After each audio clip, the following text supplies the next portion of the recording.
Días, mi nombre es Walter Velázquez, periodista de La Cuarta. En esta ocasión vamos a entrevistar al analista político David Rico.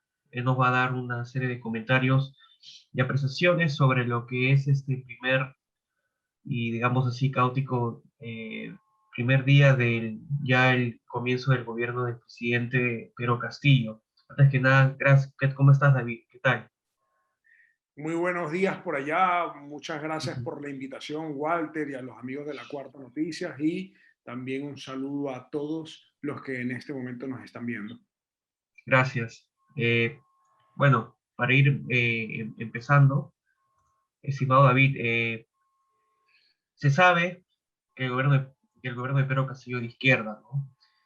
Y en ese escenario, la correlación de los gobiernos de izquierda y derecha en Sudamérica, ¿qué tanto se mueve? ¿No? O sea, ¿cómo se movilizan y en qué partes realmente funcionan y qué otras no? Bueno, mira, realmente vemos que con el triunfo en Bolivia, otra vez del MAS, y ahora en Perú, la correlación de fuerzas, en especial en Sudamérica, hace que la mayoría de los países estén hoy en manos de la izquierda continental y que solamente queden ciertos reductos que están siendo cuestionados fuertemente por la población, como lo son Chile y Colombia en particular y Brasil en especial. Y digo en Brasil porque, bueno, Bolsonaro, a pesar de que en las últimas encuestas ha subido un poco su popularidad, también está siendo muy cuestionado. Esto quiere decir que es posible que exista un bloque de izquierda ¿no? En Sudamérica robusto, fuerte y que quede un pequeño haz de luz que significaría Ecuador con el presidente Guillermo Lasso, ¿no? Eh, en torno a defender los valores de la democracia y de las libertades. Esto es sumamente peligroso, evidentemente. En estos días escuché a alguien decir que se levantaba una suerte de telón de acero en Latinoamérica, donde los grandes países de la región estaban quedando en manos de un bloque de izquierda y que pudieran frenar el desarrollo de los países, pudieran ejercer un freno total a lo que significó para algunos países como Perú la estabilidad, la seguridad, la libertad, el desarrollo y la tranquilidad de saber que esos países y que estaban logrando salir del subdesarrollo, ¿no? Caso de Colombia y Chile, que son unas economías potentes, a pesar de las dificultades que han tenido para sacar a todo el mundo de la pobreza, ¿no? Pero también hay que reconocer que en este momento, al día de hoy, países como Perú, países como Colombia o países como Chile están mejor que nunca en la historia, ¿no? Y los niveles de pobreza son los más bajos de su historia. Entonces, ahí es cuando debemos analizar desde los defensores de la democracia cómo estamos comunicando estas realidades para que aún así la gente no crea en las propuestas democráticas, sino que se vaya por ideas populistas de izquierda, ¿no? Y ahora, también salen estas dos dudas, ¿no? ¿Qué tanto se fortalece la izquierda latinoamericana nuevamente nosotros al tener un gobierno de dicha ideología y si nos acercamos al bloque ruso o al bloque chino? Bueno, mira, la verdad, Walter, es que es obvio que sí. Es obvio que todos estos regímenes marxistas, como se ha declarado el propio Castillo, y todos estos gobiernos de izquierda se han acercado a China y Rusia bueno, por muchas razones. Primero, por deber favores. Segundo, porque intentan cambiar un modelo que lo ven como patentado desde Estados Unidos y que buscan deshacerse, deslastrarse de cualquier, digamos, cualquier dependencia de lo que ellos llaman imperio y del imperialismo que significa el capitalismo yanqui, como, ¿no? Utilizando un poco sus expresiones. Pero esta realidad les lleva a mantenerse en su discurso, a mantenerse en su ideología e ideológicamente están atados a hoy las dos potencias que comandan el eje izquierdista en el mundo, como lo son China y Rusia, ¿no? Entonces sí, seguramente habrá un acercamiento hacia estas naciones a nivel económico, a nivel cultural, a nivel deportivo, a nivel social, y a nivel político los llevará por allí, ¿no?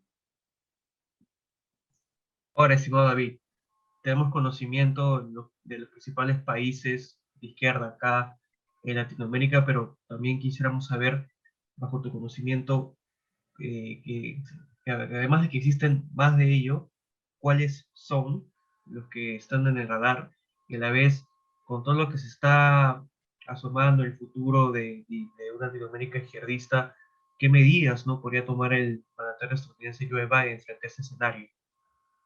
No, no se te escuchó bien esa pregunta, disculpa, ¿me la puedes repetir? Ah, no, lo que quería comentarles, ¿qué más países de Latinoamérica tengan gobierno de izquierda debe preocupar a los Estados Unidos? Y si fuese así, ¿cuál cree que sería la política exterior que tomaría el actual mandatario Joe Biden? Bueno, mira, la verdad es que Estados Unidos ha sido, por usar un término, un poco más laxo en su relación con Latinoamérica. Desde hace muchos años, Estados Unidos, y prueba de ello es la existencia de Nicaragua y Venezuela como los grandes promotores y propulsores de la ideología comunista en el continente, más allá de lo que ya ha hecho Cuba, y ahí siguen los regímenes dictatoriales como lo vemos en estos tres países, ¿no? Cuba, Venezuela y Nicaragua. Ese eje de dictadores, de dictadorzuelos, ¿no? Estos tres señores, pues, no han sido realmente, de alguna forma, atacados, no han sido de alguna forma debilitados de manera contundente por parte de la administración norteamericana, como ocurría en otros años, en los 60, los 70, los 80, en donde Estados Unidos sí tenía cierta intromisión en los asuntos latinoamericanos. A día de hoy, Estados Unidos ha dejado un poco más libre o se ha interesado menos en lo que ocurre en su patio cercano, en lo que significa Latinoamérica para Estados Unidos, y con todos los problemas que esto le puede causar incluso a este gigante que significa la economía norteamericana, ¿no?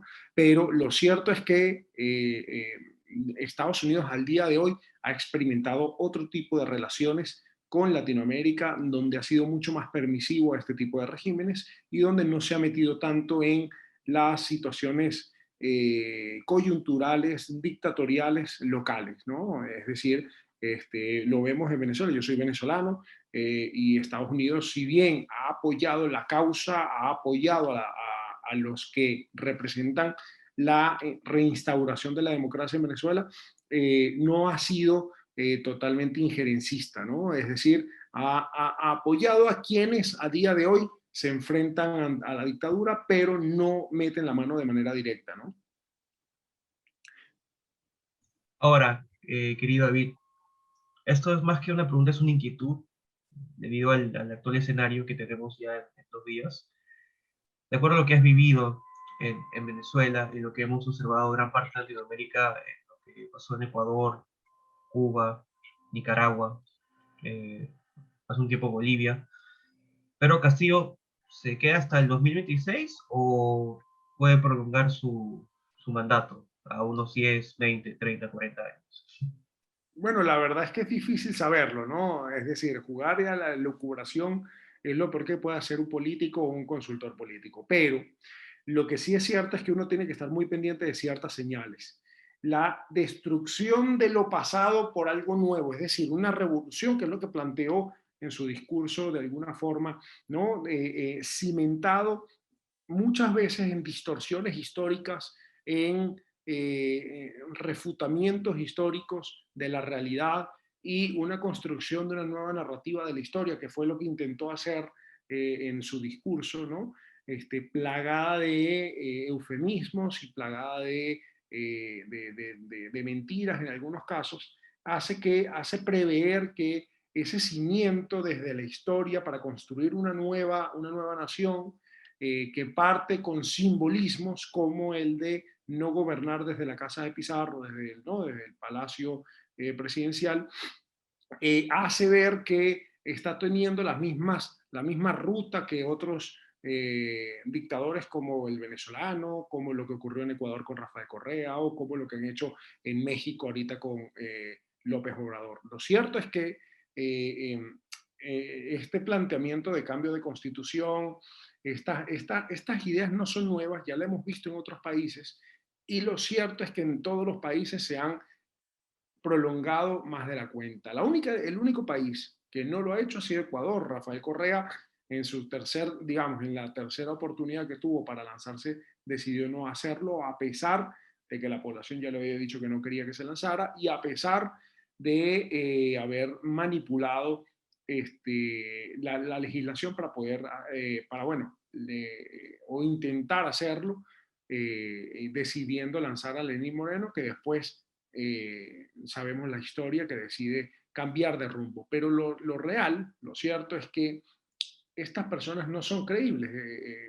Ayer decía y me dio risa un poco porque me recordó una entrevista que le hizo un periodista norteamericano a Chávez antes de ganar la elección, en donde le preguntaban a Chávez si era cierto que iba a expropiar empresas. Y él decía que él no creía en eso, que él era, en ese momento, él creía en la tercera vía de Tony Blair y que defendería e impulsaría la producción nacional, la artesanía, impulsaría a los pequeños y grandes productores y todo esto. Eso lo vimos en el discurso de ayer de Castillo. Cuando dice que no es cierto que él le va a quitar la casa, los carros, las empresas a la gente y que ¿no?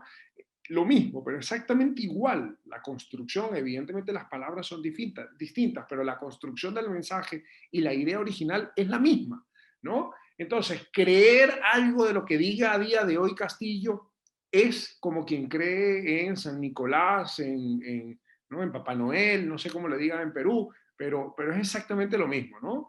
Santa Claus, ¿no? Al final son personas que hay que saber leer entre líneas y ver qué sí quiere, qué sí va a hacer y qué es papel del Congreso. Allí defender la Constitución, defender la democracia, defender las libertades. Está allí y está en sus manos que este señor no logre ese cambio de la Constitución, porque cambiar la Constitución sería e implicaría entregarle un cheque en blanco a Castillo para que reforme el país y haga una nueva estructura de poder, una nueva estructura de nación, un nuevo concepto de país, ¿no? Y no necesariamente todas las revoluciones son para el desarrollo de una nación. Muchas veces las revoluciones lo que terminan generando es mucha más involución, mucho más atraso, mucho más pobreza y mucha más pérdida de las libertades, ¿no? Entonces, allí hay que tener mucho ojo, mucho tacto y entender todo lo que va diciendo entre líneas el señor Castillo, ¿no? Y justo, David, qué bueno que tocas el tema de la Asamblea Constituyente, porque eso también es otra inquietud, ¿no? Sabemos lo que ha pasado en los países ya mencionados, y ahora yo le pregunto, en un caso imaginario, si usted fuese asesor de Pedro Castillo en Perú Libre, ¿le recomendaría hacer ello? Bueno, yo nunca sería asesor de Pedro Castillo, la verdad. Yo sería, y esto quiero dejarlo claro, yo nunca sería asesor de un populista de izquierda. Eso sería imposible, improbable, ¿no? Que yo aceptara trabajar con alguien así. Defiendo mucho la democracia, soy fiel creyente de la democracia y defiendo a quienes y trabajo con quienes la defiendan y con quienes crean en las libertades, en el respeto, en el Estado de Derecho, en la democracia en líneas generales, ¿no? ¿Sabes qué sí haría yo? Yo le diría a los congresistas que se unan, a todos aquellos que no son o que no o que adversan de alguna forma a Castillo, a que se unan para evitar la destrucción del país. En este momento no hay forma de pensar en intereses particulares, no hay forma de pensar en intereses partidistas o en ecuaciones políticas para el futuro.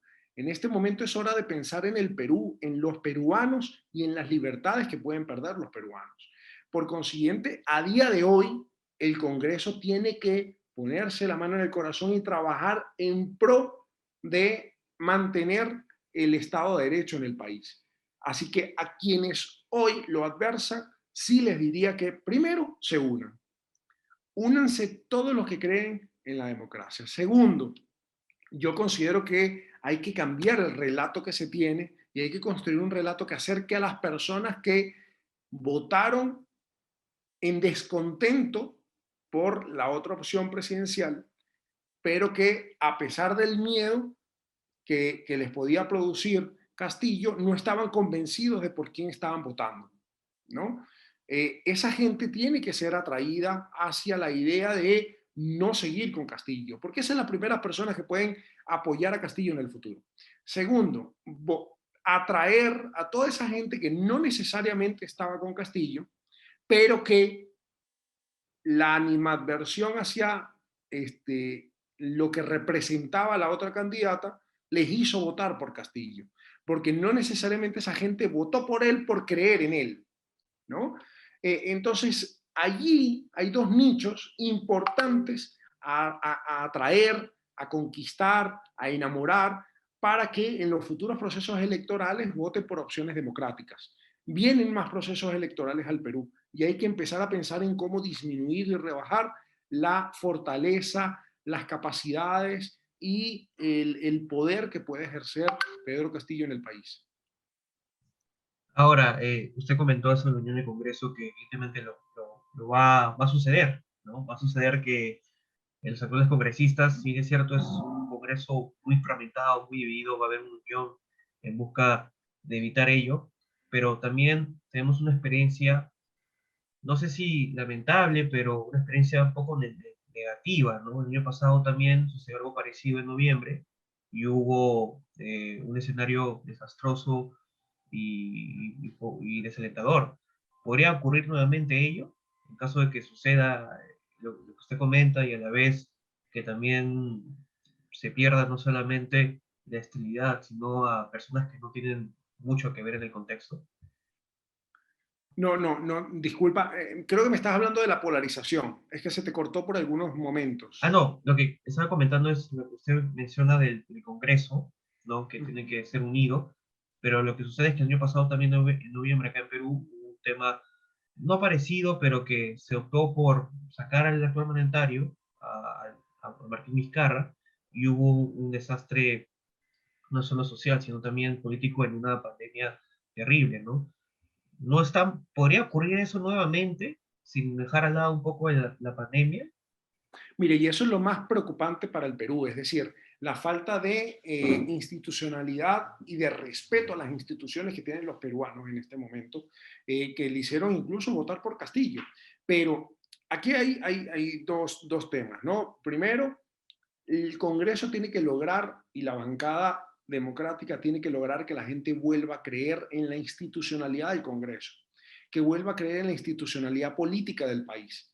Eso hay que lograrlo y ese es un mensaje del que se tiene que apropiar la oposición. No pueden permitir que ese mensaje, que esa idea se la apropie Pedro Castillo, porque en la medida en que se apropia Pedro Castillo de ello, le empieza a restar importancia y fuerza social a la oposición.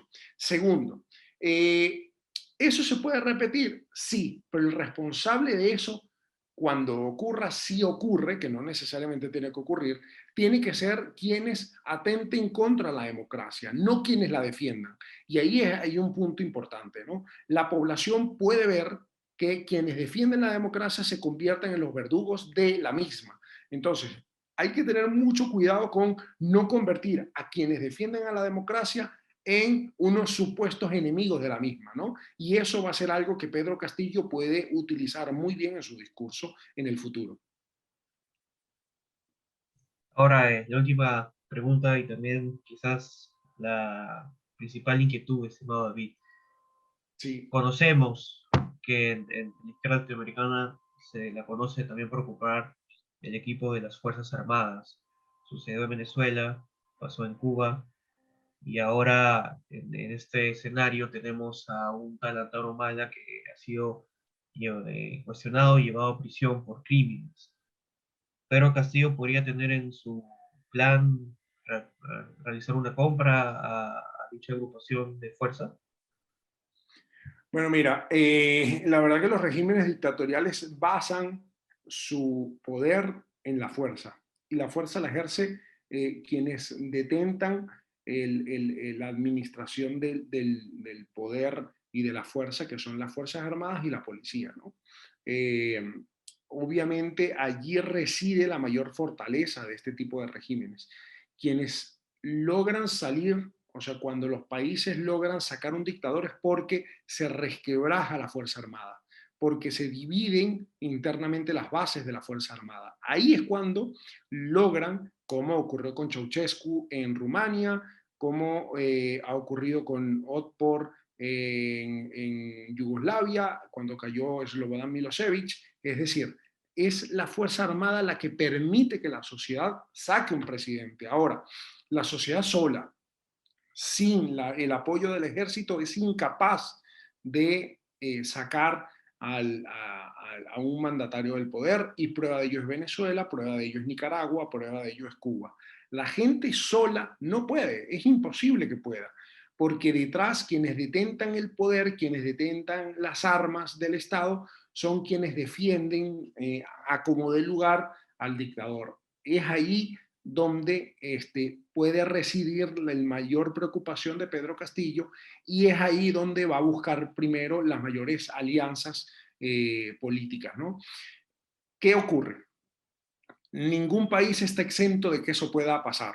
Está pasando en México ahorita. El gobierno ha tenido un lazo estrecho dándole cargos al ejército, dándole la administración de entes públicos, pero también la administración de empresas públicas. Es decir, hoy los militares mexicanos tienen mucho más dinero, mucha más capacidad y mucho más despliegue en las esferas no armadas del país, en las esferas civiles del país. Entonces, eso que le da un poder increíble al ejército sobre la civilidad de la nación.